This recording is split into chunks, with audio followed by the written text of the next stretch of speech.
Picture a warship in the middle of the ocean, 4 months out from the last friendly port, with no land in any direction and no chance of seeing any for weeks. Down in the hold, in the dark, sit rows of wooden casks that were filled with clean river water before the ship ever left England. That water is the most important cargo on board. It is worth more than the guns, more than the gold in the captain's strongbox, more than anything else that floats. And it has turned into a problem nobody can solve. Because water does not keep.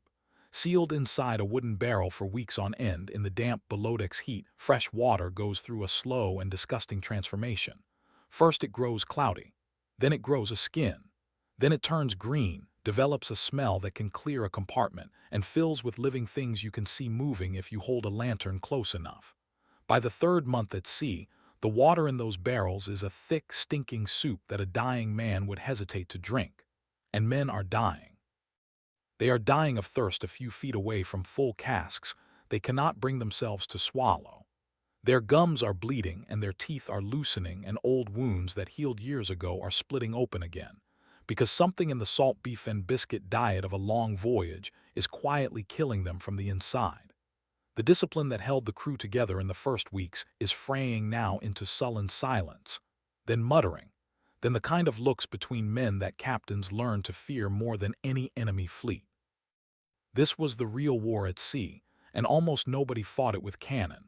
The navies of the great sailing age, the British above all, but the French and the Spanish and the Dutch right alongside them, discovered that their deadliest enemy was not the ship on the horizon. It was the voyage itself. Time at sea killed more sailors than every battle and every storm of the age combined. And the most dangerous truth of all was this: you could build the finest warship in the world, crew it with the bravest men alive, and lose half of them before they ever fired a shot, simply because you could not keep fresh water fresh and you could not keep desperate men sane. What the navies needed was not a bigger gun. It was something to put in a cup. So they invented one of the strangest, most mocked, and most quietly brilliant survival technologies in human history. They invented grog. The first attempt at an answer was beer. For centuries, the standard ration aboard an English ship was a gallon of beer per man per day, and that is not a typo, a full gallon, every single day, for every single sailor. It sounds like a recipe for a floating tavern, but the logic was sound. The brewing process killed most of what made water dangerous. The alcohol content was low, and crucially, weak shipboard beer kept far longer than plain water did. For short voyages in cold northern waters, beer worked. The trouble started the moment ships began sailing south and staying out longer. In tropical heat, the beer soured fast, the supply ran out, and a crew that had been counting on its daily gallon found itself staring down those green casks of slime with nothing to soften the horror. The navies needed something that would not spoil, something that took up less space than barrels of beer, something cheap enough to issue to thousands of men across a global empire. And then, almost by accident, the British conquered a solution.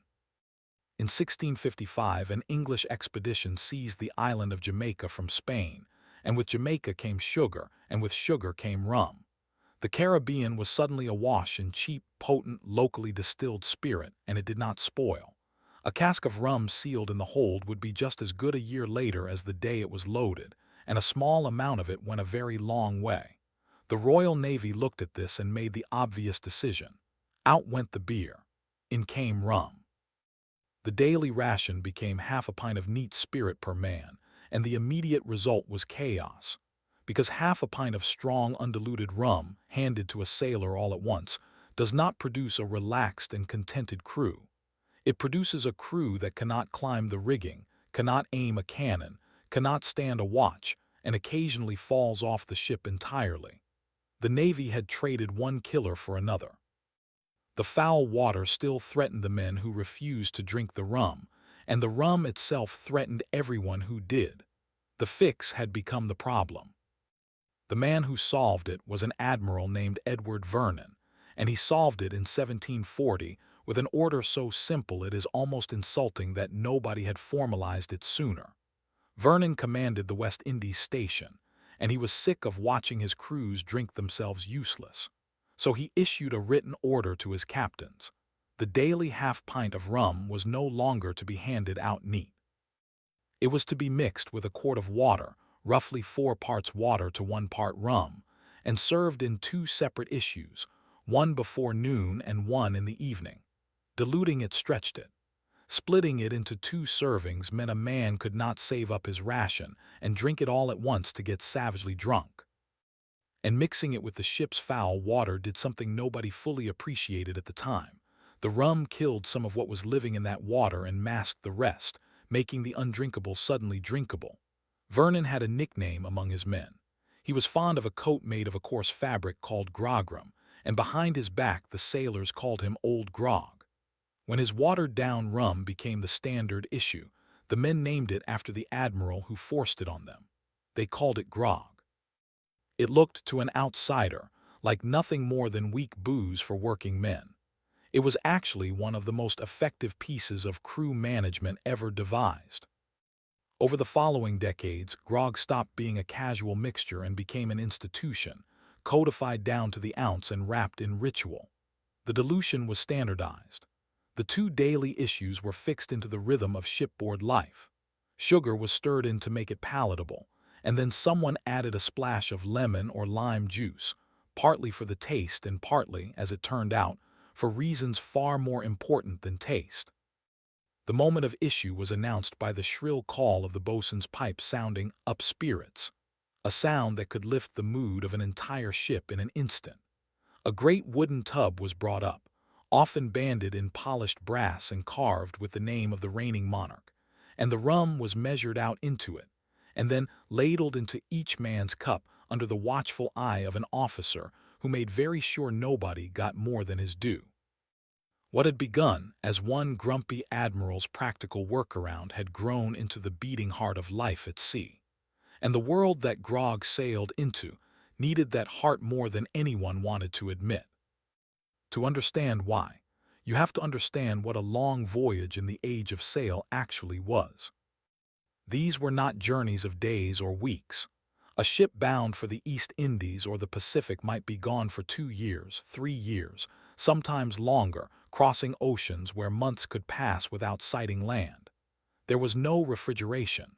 There was no understanding of germs, no clean water technology, no vitamins, no real medicine to speak of.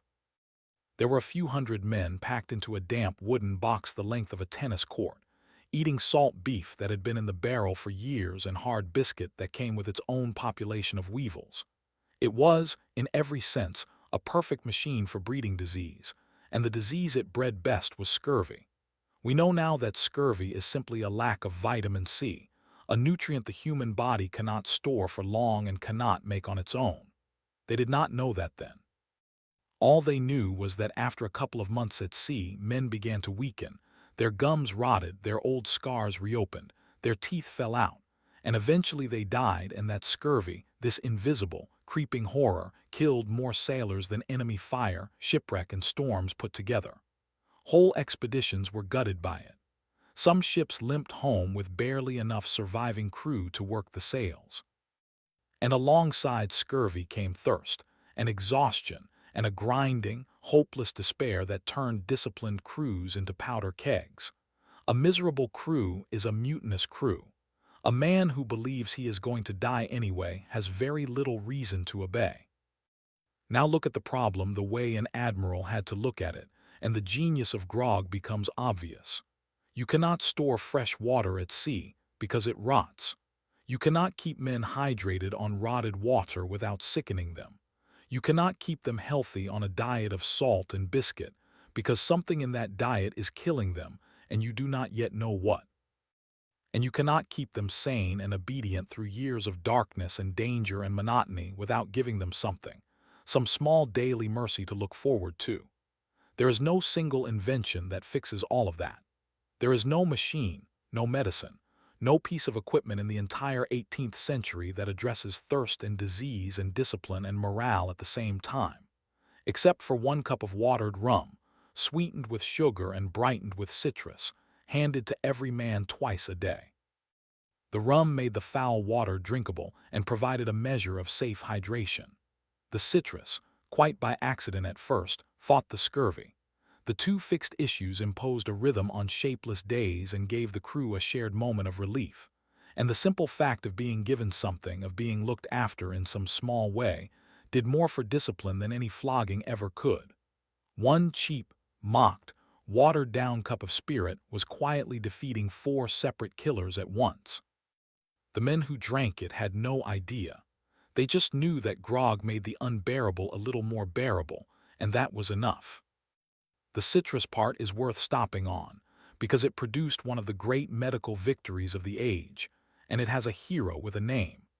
In 1747, aboard a ship called the Salisbury, a naval surgeon named James Lind did something almost nobody in medicine bothered to do at the time. He ran a controlled experiment. He took a group of sailors suffering from scurvy, divided them up, and gave each group a different supposed remedy: cider for some, vinegar for others, seawater for the truly unlucky, and oranges and lemons for one small group. The result was not subtle. The men given citrus recovered so quickly that they were nearly fit for duty while the others were still rotting. Lind had, in effect, proven the cure for the disease that had killed more sailors than any war in history. And then, in the maddening way these things often go, the Navy largely ignored him for the better part of 50 years. It took a determined physician named Gilbert Blaine, decades later, to drag the proof back into the light and force the Admiralty to act. In 1795, the Navy finally ordered lemon juice issued throughout the fleet, folded straight into the daily grog ration, so that every man took his medicine without even realizing it was medicine. Scurvy, the ancient terror of the sea, simply collapsed. Crews that had once arrived home half-dead were now arriving healthy. British sailors became so associated with their daily dose of citrus that other nations started calling them limeys, a nickname that has stuck for more than 2 centuries. The disease that had haunted sailing for as long as there had been sailing was beaten, not by a hospital or a grand cure, but by a splash of juice in a cup of rum. But the same brew that saved disciplined men could destroy undisciplined ones, and for proof of that, you only have to look at the people the Navy was so often chasing. Pirates drank too, heroically, recklessly, constantly. Rum was as central to the pirate world as it was to the Navy, but with one enormous difference. There was no admiral standing over a pirate crew measuring out the ration and cutting it with water. Pirates drank neat, drank deep, and drank whenever they pleased, which meant that a pirate ship was very often crewed by men in no fit state to fight. The most famous example is almost comic in its consequences. In October of 1720, the pirate captain known as Calico Jack Rackham was anchored off the coast of Jamaica with his crew when a pursuer named Jonathan Barnett caught up with them. The pirates should have stood a chance. Instead, most of the crew were so drunk that they could barely lift a weapon, and the ship was taken with almost no resistance at all. The men who could have fought were too far gone to try. Rackham was hanged within weeks. Here, in a single night, is the entire lesson of grog written in miniature. The same substance, the same rum, produced 2 completely opposite outcomes depending on one thing only: discipline. Measured, diluted, and ritualized by the Navy, it kept men hydrated, healthy, and steady. Poured freely and without limit on a pirate deck, it rotted judgment, dissolved readiness, and handed crews straight to the hangman. The Navy's grog kept its sailors sane. The pirates' rum, taken without rule or restraint, helped them lose their minds and sometimes their lives at the worst possible moment.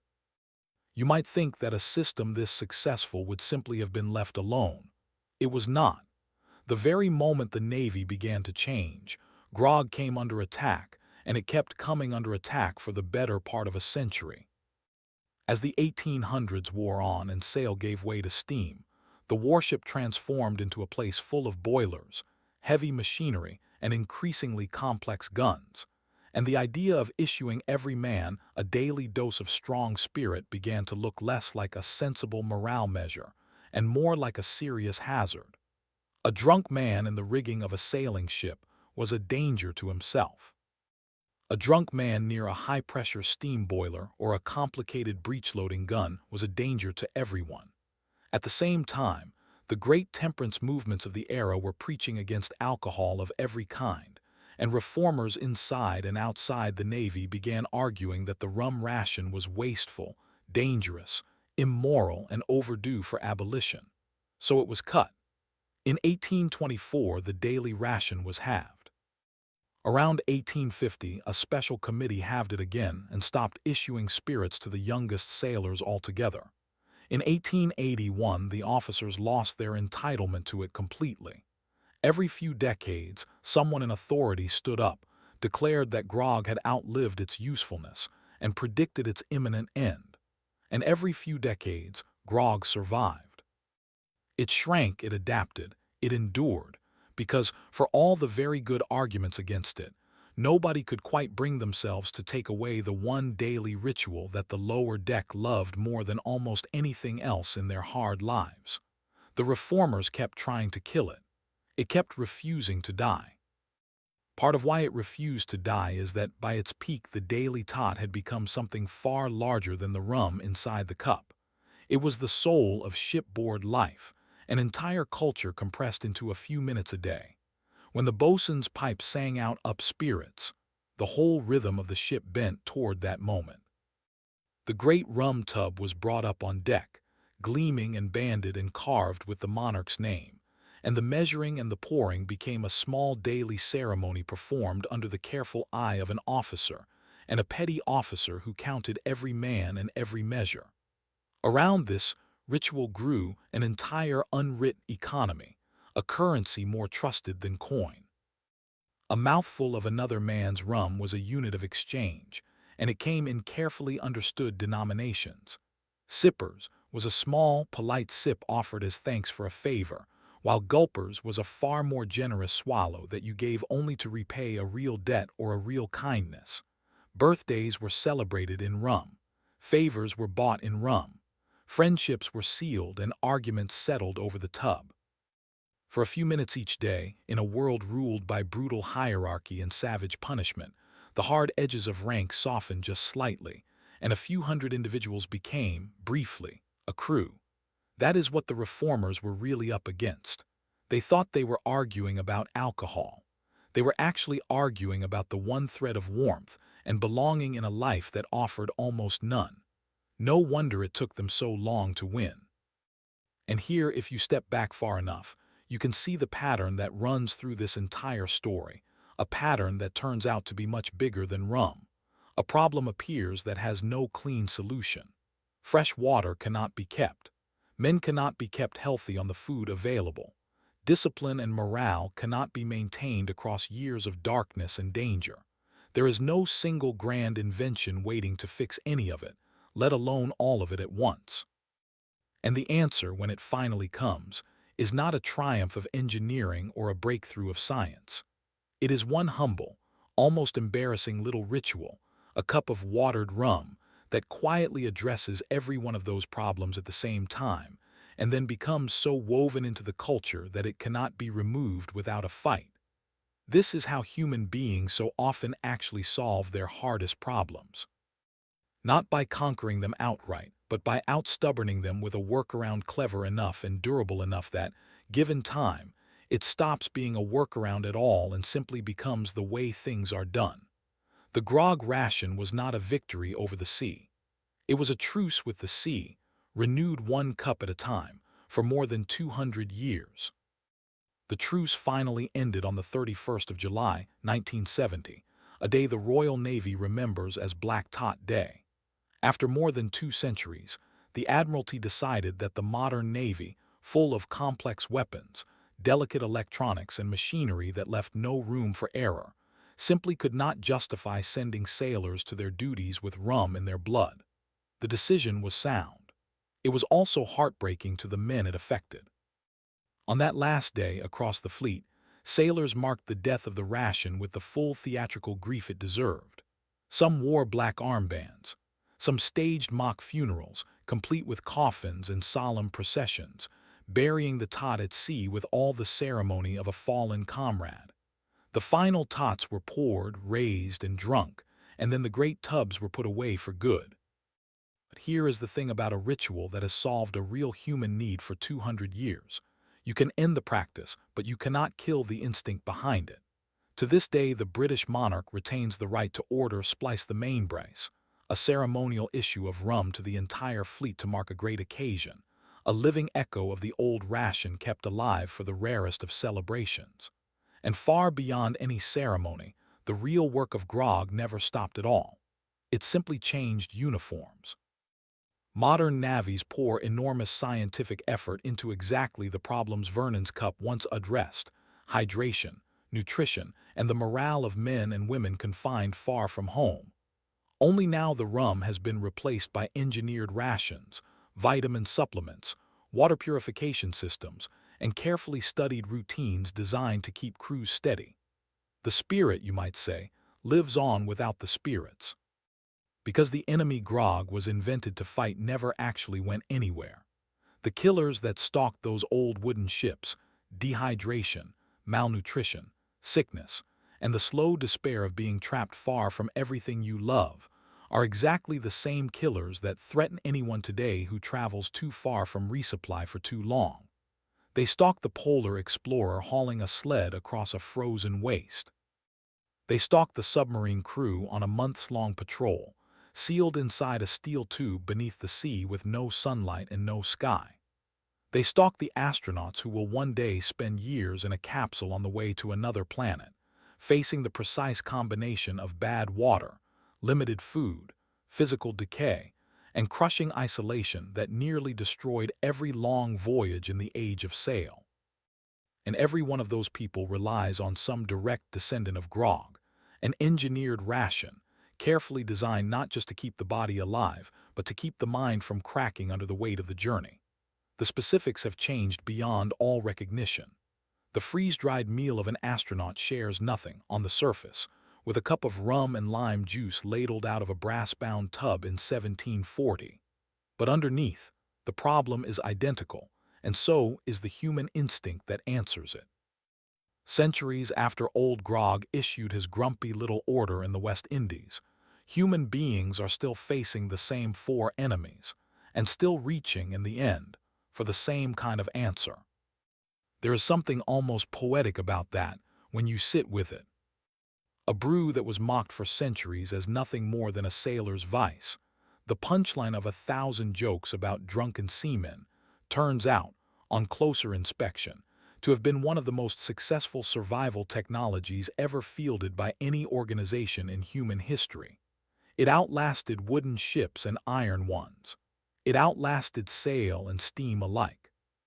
It survived temperance crusades, budget cuts, and reformer after reformer who swore it was finished, and it kept generations of men alive and healthy and sane through journeys that should, by every reasonable measure, have killed far more of them than they did.